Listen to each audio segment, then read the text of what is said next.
غور کریں کہ ایسا کیوں ہے آج کیوں ذلیل کے کل تک نہ تھی پسند گستاخی فرشتہ ہماری جناب نے.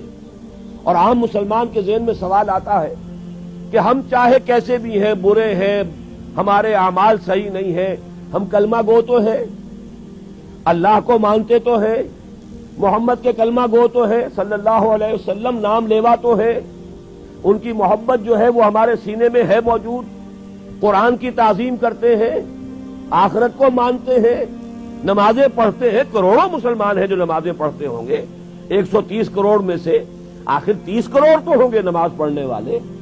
لیکن وہ جو ہیں وہ تو سب کے سب کافر، منکر، نہ اللہ کو مانے، نہ آخرت کو مانے، نہ رسالت کو مانے، نہ قرآن کو مانے. پھر کیا وجہ ہے کہ رحمتیں ہیں تیری اغیار کے کاشانوں پر اور برق گرتی ہے تو بیچارے مسلمانوں پر.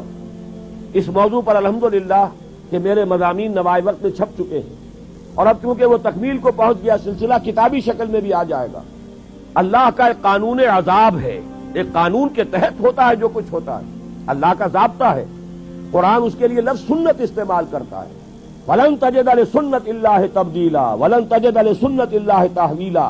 اللہ کی سنت، اللہ کے قواعد و ضوابط میں کوئی تغیر نہیں ہوتا. اور وہ سنت کیا ہے؟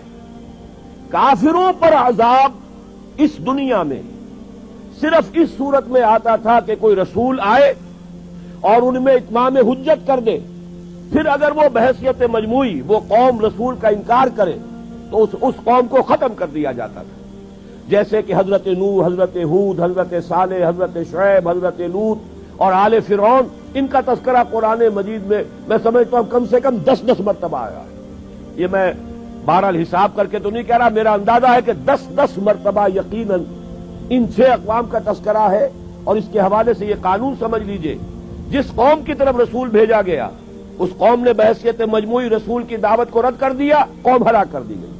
صرف رسول بچا لیے گئے اور ان کے ساتھی اہل ایمان بچا لیے گئے. اب ظاہر بات ہے کہ اب تو کوئی رسول آئیں گے نہیں، لہذا اس نوع کا عذاب کسی کافر قوم پر نہیں آئے گا قیامت تک، اس لیے کہ کافروں پر عذاب کے لیے یہی قاعدہ ہے. اب جو عذاب آئے گا ان پر جو عذاب ہے وہ آخرت کا عذاب ہے. اصل عذاب تو آخرت کا ہی ہے نا، اصل زندگی آخرت کی ابدی زندگی ہے. یہاں تو کیا ہے، قوم نوح ڈوب گئی، ختم ہو گئی، 2-4 ڈبکیاں دی ہوں گی، ہر آدمی نے جان نکل گئی. عذاب کیا آیا؟ اصل عذاب تو وہاں ہے جو آخرت کا ہوگا. دنیا میں عذاب آتا ہے مسلمانوں پر.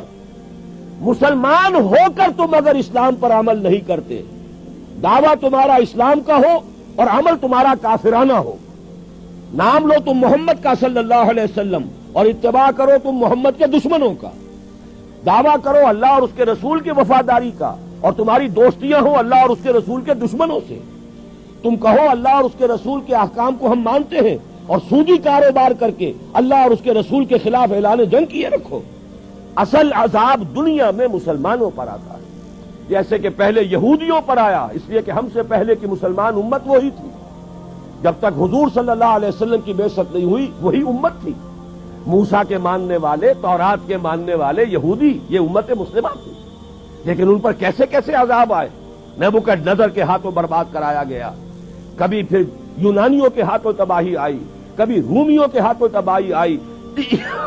اس صدی میں بھی آپ نے دیکھا، اگر آپ بھولے نہ ہو کہ یہ صدی کے وسط میں ہٹلر کے ہاتھوں 60 لاکھ یہودی قتل ہوا ہے. یہ کون ہے؟ اللہ کو بھی مانتے ہیں، حضرت موسیٰ کو بھی مانتے ہیں، تورات کو بھی مانتے ہیں، وہ تو مدعی ہے اللہ اور اس کے رسول کے ماننے والے. لیکن یہ کہ ان پر جو عذاب آئے وہ آپ کے سامنے ہے. اسی طرح کا عذاب ہم پر آ رہا ہے کہ تم نام لیتے ہو ہمارا اور عمل تمہارے خلاف ہے. لما تقولون ما لا تفعلون کبر مقتا عند اللہ ان تقولوا ما لا تفعلون. کیوں کہتے ہو جو کرتے نہیں ہو؟ اللہ کے غضب کو اور اللہ کے غیظ کو اور غصے کو بھڑکانے والی ہے یہ بات کہ تم کہو جو کرتے نہیں. یہ ہے اصل سبب. اصل مجرم ہم ہیں، ہم دوہرے مجرم ہیں. ان کا جرم ایک ہے، انہوں نے انکار کر دیا، چھٹی ہوئی. ہم ہیں کہ جو ہر روز کہتے ہیں ایاک نعبد و ایاک نستعین، اور پھر اس دن میں 50 مرتبہ اللہ کا حکم توڑ رہے ہیں. پوری زندگی ہماری گزر رہی ہے. 5 وقتہ نمازی زیادہ بڑا مجرم ہے اس وقت، اس لیے کہ وہ 23-24 مرتبہ 25 مرتبہ 27 مرتبہ دہراتا ہے ایاک نعبد و ایاک نستعین، اور پھر باہر نکل کر جو کام کرتا ہے وہ اس کے خلاف ہے. یہ ہے اصل میں سبب. اور یہ جان لیجئے جو عذاب ہم پر آ رہا ہے اللہ کا وہ اس وجہ سے آ رہا ہے. ہمارا کام تو یہ تھا کہ ہم دین کے علمبردار ہیں, دین کا ایک نظام دنیا کے سامنے پیش کریں. ابھی بڑا اچھا لفظ استعمال کیا ہے توکل صاحب نے, ماڈل دو نا. ایک انفرادی ماڈل ہوتا ہے.